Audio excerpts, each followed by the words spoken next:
You are stronger than you think. You don't need to explain your every move to be seen or share your struggles to be understood. In fact, the greatest power often lives in what you don't say. Today, we live in a world that pressures you to overshare, to post, to explain, to prove. But real confidence, real success, it grows in silence. It begins when you stop chasing validation and start becoming something greater, something grounded. That's the Stoic way. Your personal life isn't a performance. It's your inner citadel, the place where your self-respect, clarity, and strength are forged. The more you protect it, the more powerful you become. You don't need the world to applaud your process.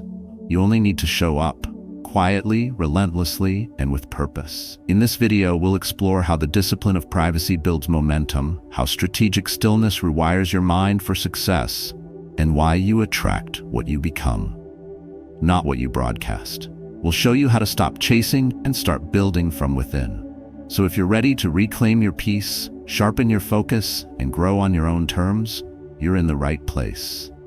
If this resonates with you, like the video, subscribe to the channel, and share this with someone who needs this message today. Because true strength doesn't scream, it stands tall in silence. Let's begin. Privacy is power, not a weakness.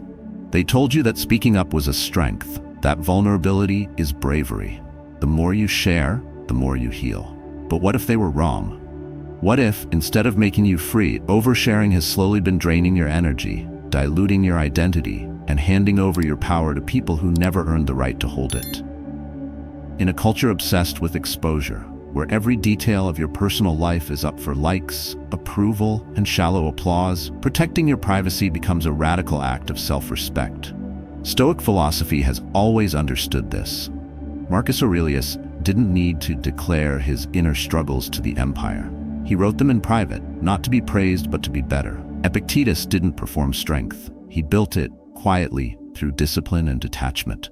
And that's the truth most men miss. Strength that must be seen isn't strength. It's a performance. And performances fade. Your personal life is not content. It is not a strategy. It is your sacred ground, the space where your character is shaped, your values are tested, and your discipline is refined. The more you open that space to outside eyes, the more fragmented you become. You begin to live for reactions instead of results. You measure progress by applause, not by impact. That's the slow death of self-leadership. Think of it like fire. A flame in an open field gets blown out by the wind. But the same flame, protected inside a lantern, can burn all night, guiding you forward with steady clarity. Your privacy is that lantern. Without it, your ambition flickers every time someone questions your path. But when it's guarded, your vision grows stronger, sharper, more focused. You stop being reactive and start becoming deliberate. And yes, this applies in your relationships too. Not every friend needs to know what you're building. Not every family member deserves access to your pain. Not every colleague should be aware of your plans. Selective silence is not secrecy, it's sovereignty. A man who can protect his energy is a man who commands respect without ever raising his voice. He leads without permission. He builds without applause. You don't need to explain your silence, you just need to honor it. So before you post, speak, or reveal, pause. Ask yourself, is this my truth or just a habit of proving? Ask yourself, does this strengthen me or scatter me? The answers will be quiet, but they will be clear. Practice this. For the next 7 days, keep one personal goal, struggle, or insight completely to yourself. Don't post it, don't announce it, just work on it in stillness. Let it grow without noise. That's not hiding, that's becoming. That's how you stop chasing validation and start embodying success, the Stoic way. 2. Oversharing creates emotional debt. There's a strange exhaustion that follows the moment you share too much. You may not feel it right away, but it lingers, subtle, corrosive. Like handing someone a key to your house only to find your foundation weakened later without knowing exactly why. That's the hidden cost of oversharing, and too many men pay it daily, not with money, but with their peace, focus, and self-respect. We're told that openness is strength. That being transparent means being real. But when you share your personal battles with people who haven't earned your trust, you aren't being authentic. You're leaking energy. You're making your emotional boundaries porous. You're turning sacred weight into casual words. And once your inner world becomes a public forum, you no longer control it. You begin to shrink under the very light you thought would liberate you. The Stoics knew this well. Epictetus warned that what we say, once spoken, cannot be taken back. He taught that the wise man guards his speech like a soldier protects a gate, not from fear, but from strategy. Because silence, when chosen intentionally, is not repression, it's refinement. It is the discipline of choosing the right moment, the right person, the right motive. Without that clarity, speaking becomes a transaction, one where you pay far more than you realize. Imagine your emotional energy like a bank account. Every time you share an intimate detail, you're making a withdrawal. But not every audience makes a deposit in return. Some listen to compare, some listen to judge, others listen simply to pass it on. And when your worth is reflected in their reactions, you've lost more than privacy. You've compromised your direction. Real confidence doesn't spill across tables. It walks in, grounded, and speaks when silence no longer serves. That's the difference between presence and performance. A man who's always narrating his life rarely lives it. He's too busy proving it. But a man who guards his privacy has something the world can't touch: peace. The kind of peace that fuels action without applause. The kind that makes him unshakable in the storm. So start with this. Choose one conversation this week where you would normally overshare and don't. Pause. Redirect. Hold. Not out of fear, but out of power. You don't owe your past to strangers. You don't need to wrap your pain in stories to be worthy. What you withhold isn't weakness, it's wisdom. Because when you stop giving pieces of yourself to everyone, you start reclaiming the whole. And that is the first real step toward becoming grounded, strategic, and self-led. The kind of man who doesn't need to be heard to have impact. He moves quietly, but he moves with weight. 3. Silence is a form of self-respect. When was the last time you paused before speaking? Not because you were unsure, but because you knew the silence said more? In a world where noise is mistaken for clarity and constant expression is confused with connection, the man who can hold his tongue stands apart. Not because he has nothing to say, but because he understands that real power lies in what is withheld, not broadcast. They call it being closed off.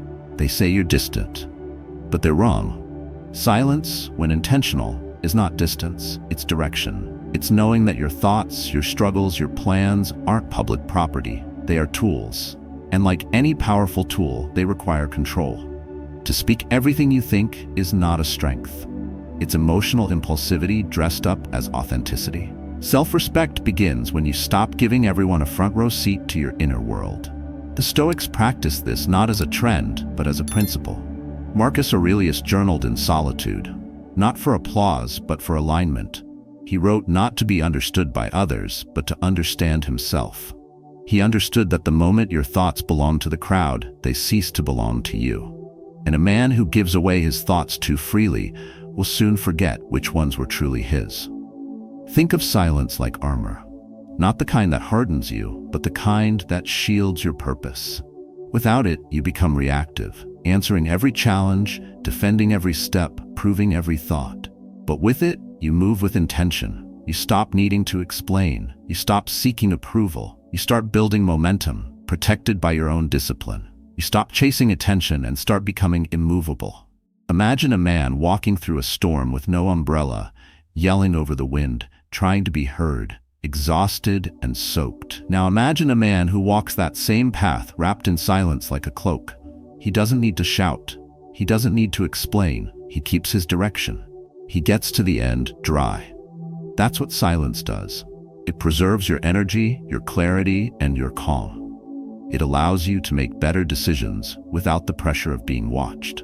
So next time you feel the urge to explain yourself, resist it. Next time someone demands an answer you're not ready to give, pause. You don't owe access to your thoughts, your grief, or your plans to anyone. Let silence be your boundary. Let it speak for you, because in that pause you reclaim your voice. In that stillness, you find your center. And in that practice, repeated daily, you become something most men have forgotten how to be. Grounded, present, powerful, not because you shouted, but because you didn't have to. That is the quiet strength of a man who respects himself enough to keep what matters sacred. 4. Talking too soon triggers false satisfaction. Every time you talk about a goal before you've even started, your brain rewards you for nothing. You feel accomplished before you've moved an inch. That's not momentum, that's a mirage. And yet it's a trap many fall into. Announcing dreams, broadcasting intentions, publicly mapping out journeys that have yet to begin, all for a fleeting dose of attention that feels like progress but delivers none. There's a reason your drive fades after you talk too much about what you're going to do. It's chemical. When you speak about your plans, your mind releases dopamine, the same neurotransmitter released when you achieve something real. But here's the problem. You haven't actually done anything, and so the fire dims. Your urgency softens. You lose that silent pressure that pushes you forward in solitude. The reward came early, and now there's little left to fight for. Marcus Aurelius warned against chasing recognition before results. He lived in a palace, ruled an empire, yet filled his journal with reminders to stay humble, stay inward, and most of all, stay disciplined. His actions weren't announced. They were deliberate. And that's where real power lies, not in performance, but in execution. The Stoic mindset isn't about secrecy for secrecy's sake. It's about protecting your vision from premature exposure, shielding it from applause that hasn't been earned, from opinions that haven't been invited, from doubts that haven't been resolved. Think of a seed. Expose it too early to sunlight, water, and hands that aren't careful, and it dies. But buried in stillness, guarded from noise, it strengthens, it roots, it grows. Your goals are no different. Speak about them too soon, and you risk scattering energy you haven't yet harnessed. Keep them close, nurture them in silence, and you give them a chance to become something real, something unshakable. There's a reason the most impactful men often move in silence. They understand the danger of early celebration. They know that discipline means working without applause, improving without posting, becoming without announcing. Because if the reward comes from being seen rather than from doing the work, you've already lost your edge. You've traded fulfillment for feedback, mastery for momentary attention. So here's the practice. Choose one goal that matters deeply to you. Write it down. Keep it for yourself. No updates, no announcements. Just you and the work. Let the silence stretch. Let the results surprise people. Let your transformation speak louder than your words ever could. Because when you stop feeding the need to be seen, you start building something far more powerful. The kind of inner foundation that no applause can give and no criticism can shake. That's the core of stillness philosophy. That's how you stop chasing and start becoming. And that is what separates talkers from the men who lead. 5. Protecting your vision fuels real progress. Every great vision begins in silence. Not because it's meant to stay hidden, but because it needs space to breathe, to form, to mature, without the pressure of judgment or the weight of external noise. The moment you speak it too soon, it shifts. It starts adjusting to expectations that aren't yours. It bends to fit reactions instead of standing tall in its original shape. And that quiet sabotage, it happens slowly, disguised as feedback, concern, or encouragement. But it steals your edge before you've even begun. There's a subtle strength in men who protect their ambitions, not because they are afraid to share, but because they understand timing. They know a vision revealed too early becomes vulnerable. Not just to doubt from others, but to internal doubt seeded by every raised eyebrow and sideways glance. Marcus Aurelius lived this truth. In the chaos of leading an empire, he didn't project his ideas outward. He wrote them privately, not for anyone else, for himself. Because he knew the real work of becoming isn't public, it's personal. Imagine a blueprint left out in the rain. Every drop, every hand that touches it distorts the design. What once was sharp becomes smudged. The foundation weakens before construction even begins. Your goals, your transformation, they need shelter. Not because they are fragile, but because they're forming. And premature exposure replaces momentum with maintenance.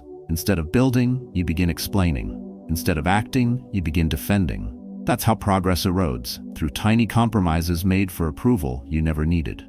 In a world where people equate talking with movement, it's radical to build in silence. But that's exactly what the Stoic path calls for: strategic stillness. You act without asking. You grow without broadcasting. You fail, learn, adjust, all without performing. And from that discipline emerges something solid, something that doesn't require explanation, because true growth becomes self-evident. You don't need to be seen working on yourself to be working. You don't need applause to validate your path.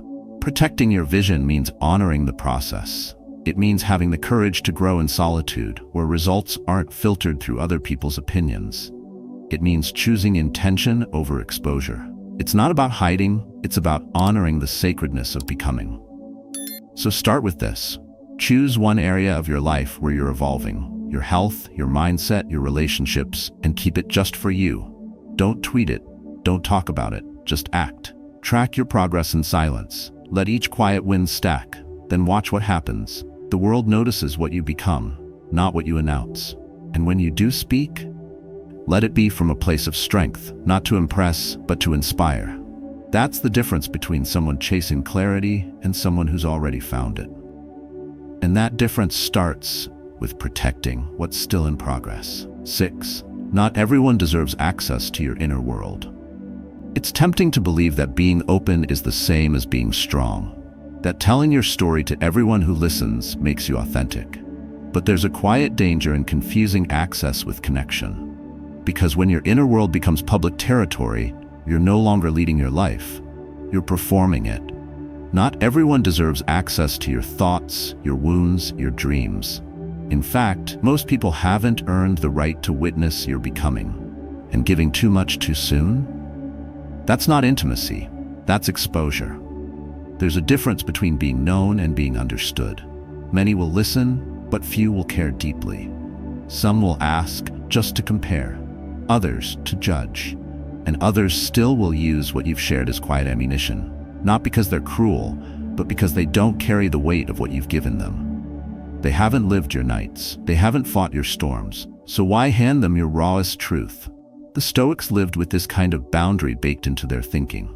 Epictetus taught that we must protect what enters and exits the mind, not to isolate ourselves, but to stay sovereign. A wise man, he said, keeps his counsel limited, because the fewer voices in your inner circle, the clearer your own voice becomes. Marcus Aurelius ruled an empire, but confided only in himself and his journal. He knew that not all relationships are safe spaces. Some are shadows dressed as light. Imagine a house with no locked doors. Anyone can walk in, look around, and leave fingerprints. It doesn't feel like home anymore. It feels invaded. Your soul is no different. If you let every question unlock something personal, you dilute your own essence. And the more you dilute, the less you remember who you are beneath the noise. So instead of answering every question, try holding space. Instead of explaining, try pausing. Ask yourself, has this person earned this truth? Are they a vault or a megaphone? Do they make you feel grounded or exposed? If they haven't shown respect, depth, or loyalty, you owe them nothing. Silence isn't arrogance, it's discernment. Men who understand this principle build deeper bonds, not by saying more, but by protecting more. And in doing so, they become magnets for people who value authenticity over entertainment. When you guard your private world, you attract the rare few who are strong enough to respect it. Those are the people who deserve to walk beside you. Try this. The next time you're asked something deeply personal, respond with stillness. Don't react. Let the question sit. Then decide, not from fear, but from clarity. This is how you build real relationships. This is how you stay centered in a world addicted to oversharing. You don't need to close the door forever, but you get to decide who walks through it and when. That choice is where your power lives. 7. External noise weakens inner clarity. The world has never been louder. Everyone has an opinion, a judgment, a reaction. You share one personal thought, and suddenly 100 voices echo back, telling you what to feel, what to do, what to fix. But here's the truth. Every time you allow that noise in, your own voice fades, and a man who can't hear himself think will never know where he's going. We're trained to believe that outside feedback is essential, that we grow by collecting opinions, by gathering validation, by crowdsourcing clarity. But the more you rely on external noise, the more you disconnect from your internal compass. You stop leading, you start adjusting, not based on truth, but on what sounds good to others. And soon, your actions become a performance stitched together by the expectations of people who don't walk in your shoes. The Stoics warned about this. Epictetus said it's not what happens to us that harms us, it's our interpretation. But what happens when you let others interpret your life for you? What happens when your next step is driven by applause or avoidance? You lose the power to choose for yourself. You trade intention for approval. And that exchange robs you of your momentum, your discipline, your stillness. Think of your mind like a lake. Still water reflects perfectly. But once you throw 100 stones into it, opinions, comments, likes, criticism, you see nothing. Only ripples, distortion, and distraction. That's what external noise does to your clarity. And without clarity, you start moving blindly. You chase what's trending, not what's true. You solve problems you don't have. You follow paths that aren't yours. And you wake up one day wondering how you drifted so far from who you were becoming. But there's a different way. You can train yourself to listen less to the world and more to your inner knowing. You can build a buffer, a space between stimulus and reaction, where you process in silence before moving forward. That's how grounded men make decisions. They hear everything, but they don't absorb everything. They filter. They prioritize. They protect what matters. So here's the practice. Before responding to any strong opinion, online or offline, wait 24 hours. No defending. No reacting. Just sit with it. Let your thoughts settle like sediment in a jar. Then ask, is this my belief, or did I inherit it from noise? This one habit rewires your mind for stillness. It makes your next action deliberate. It breaks the loop of reactivity and brings back the sovereignty that too many men have forgotten they own. Clarity isn't found in the crowd. It's forged in quiet. And the man who builds that space within himself becomes unshakable. Not because he silences others, but because he's mastered the rare art of hearing himself. That's not ego. That's leadership. And it starts by turning down the volume long enough to tune into what's real. 8. Let your actions speak, not your announcements. You don't have to tell the world who you are becoming, you just have to become it. In a time when talking has replaced doing, when people feel more accomplished after posting than after finishing, choosing silence has become a radical form of focus. And yet many still fall into the trap of early announcements, as if proclaiming a goal is the same as achieving it. But talking about change isn't change. Saying you're becoming disciplined doesn't make you disciplined. You don't attract success by broadcasting your intentions. You attract it by embodying your evolution. The Stoics mastered this mindset long before social media ever existed. Marcus Aurelius wrote in private, even as emperor, reminding himself daily, waste no more time arguing about what a good man should be. Be one. That's not philosophy, that's execution. Stoicism doesn't reward those who talk. It empowers those who act. In that stillness lies your real value, not in the volume of your voice, but in the strength of your actions. Words fade, habits remain. There's a reason men who move in silence tend to go the furthest. When your focus shifts from how you're perceived to how you're building, you start creating from a different place, one rooted in stillness, grounded in substance. You no longer seek momentum through approval. You create it through consistent effort, one silent day at a time. While others are caught in the loop of explaining, you are busy evolving. While they chase attention, you chase mastery, and eventually, your results make noise louder than any announcement ever could. Imagine two craftsmen. One tells the town what he's building every day, pointing to the blueprint, updating every stranger who walks by. The other simply works, sun up to sundown, no broadcast, no performance. Months later, the first man still talks. The second has a house, a place that didn't need validation to rise. That's the power of private work. That's what it means to let your actions do the talking. This isn't about staying silent forever. It's about not mistaking noise for progress, not mistaking exposure for momentum, and most importantly, not mistaking attention for achievement. The most magnetic men are the ones who don't chase recognition. They draw it by becoming undeniable, through proof, not promises. So here's the practice. Choose one behavior you want to embody. Discipline, patience, strength. Don't announce it, don't share it, just live it. Wake up tomorrow and act as if it were already true. Track your days. Let the work speak. Let the transformation reveal itself in your posture, your presence, and your results. Because the truth is, When you stop explaining who you are, you give yourself the chance to become someone no one saw coming. And that's how you win, quietly, fully, and without needing to say a single word. Your personal life is not a stage, it's a sacred space, and guarding it is not weakness, it's wisdom. When you stop oversharing, when you learn to build in silence, you begin to feel something rare in this noisy world: peace. And peace is not the absence of struggle, it is the presence of control over your time, your energy, your direction. Throughout this video, we've explored why silence is more than just the absence of noise. It's a strategy. It protects your vision, strengthens your identity, and reconnects you with the discipline that success demands. The Stoics understood this long ago. They knew that power comes not from performance, but from presence. They didn't seek applause, they sought mastery.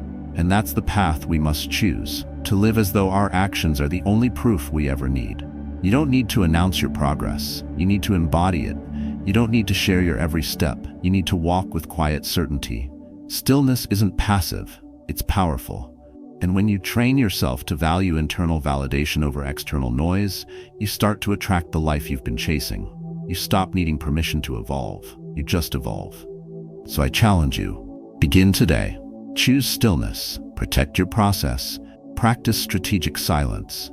Speak less, do more, and let your transformation be so grounded, so real, that it needs no explanation. If this message spoke to you, share your thoughts below.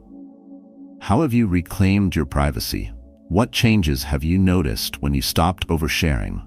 Your story might be the spark someone else needs, because in the end, you don't attract what you say, you attract what you become. And the man who remains silent is the one the world remembers.